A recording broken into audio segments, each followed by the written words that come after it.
Pemirsa, sidang perdana pra-peradilan yang diajukan mantan Menteri Agama Yakut Khalil Qumas hari ini ditunda. Penundaan dilakukan karena pihak KPK tidak hadir. Sidang pra-peradilan ex-Menteri Agama Yakut yang seharusnya digelar hari ini ditunda hingga 3 Maret 2026. Penundaan karena KPK sebagai pihak termohon tidak hadir di persidangan. Pra-peradilan yang diajukan Yakut berkaitan dengan penetapannya sebagai tersangka oleh Komisi Pemberantasan Korupsi dalam kasus dugaan korupsi kuota ibadah haji tambahan yang diselenggarakan Kementerian Agama tahun 2023-2024. Sebelumnya pada 8 Januari lalu, KPK menetapkan Yakut Khalil Qumas dan mantan staf khusus Menteri Agama Isfah Abidal Aziz alias Gus Alex sebagai tersangka. Hak saya untuk mengajukan pra-peradilan atas petersangkaan saya oleh Komisi Pemberantasan Korupsi. Jadi tidak dalam rangka untuk menghambat apalagi melawan proses hukum, tidak, tetapi menggunakan hak saya sebagaimana tadi saudara-saudara semua juga saksikan KPK menggunakan haknya untuk tidak hadir pada hari ini. Kemudian yang ketiga, saya juga perlu sampaikan bahwa persoalan yang menimpa saya ini adalah persoalan yang kita tahu semua tentang kuota haji. Ya, satu-satunya pertimbangan saya lakukan ketika menetapkan pembagian kuota itu adalah hifdzun nafsi, menjaga keselamatan jiwa jamaah karena keterbatasan tempat yang ada di Saudi. Yang berikutnya kita harus tahu bahwa haji itu yurisdiksinya di Saudi. Jadi tidak semata-mata menjadi kewenangan pemerintah Indonesia, tidak.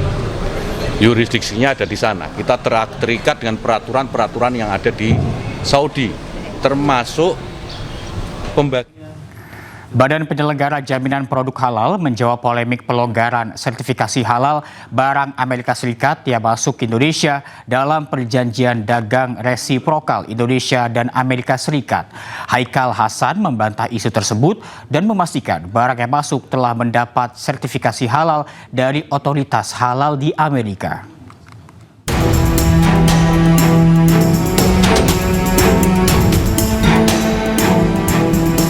Pelonggaran sertifikasi halal dalam kesepakatan dagang Amerika Indonesia dibantah Badan Penyelenggara Jaminan Produk Halal. BPJPH memastikan produk yang masuk dari Amerika sudah mendapatkan sertifikasi dan label halal. Sertifikasi dan label halal dikeluarkan oleh sejumlah otoritas halal di Amerika.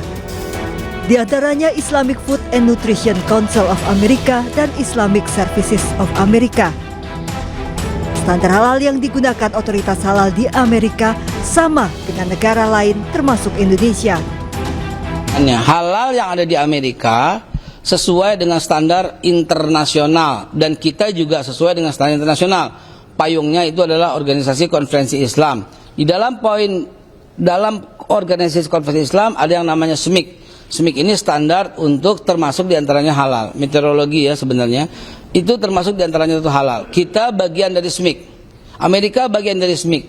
Jadi kita berada di poin yang sama untuk kehalalan.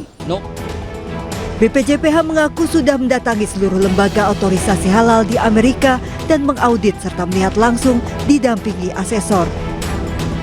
Kepala BPJPH Haikal Hasan meminta masyarakat tidak berpolemik.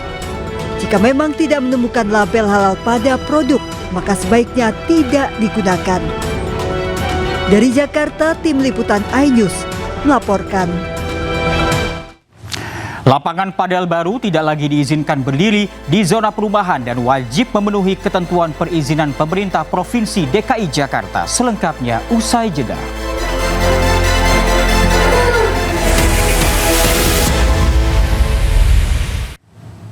Terima kasih Anda masih bersama kami di Pemimpin Rakyat, pemirsa. Pemprov DKI Jakarta keluarkan aturan terkait pembangunan dan operasional lapangan padel.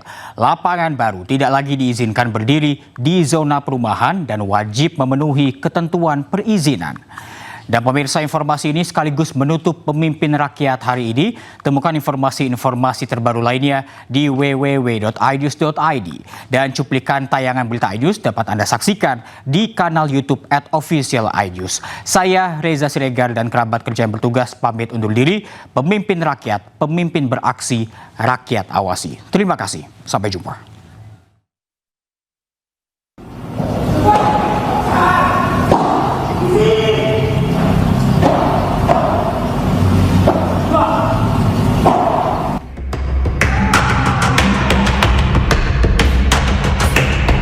Suara aktivitas pemain di lapangan padel yang berada di Jalan Haji Nawi, Kelurahan Gandaria Selatan, Cilandak, Jakarta Selatan, mengganggu warga sekitar.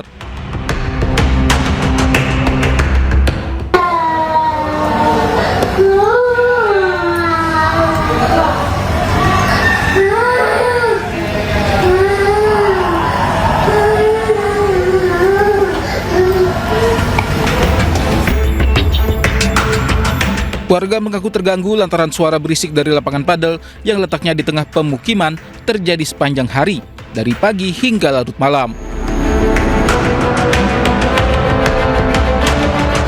Tak hanya bising suara, bola padel juga beberapa kali mengenai rumah warga. Pemprov Jakarta pun ambil langkah terkait masalah ini. Pemprov menegaskan bahwa perizinan baru untuk pembangunan lapangan padel hanya diperbolehkan di zona komersial, bukan pemukiman. Sementara lapangan padel yang belum memiliki PBG atau persetujuan bangunan gedung akan diberi sanksi.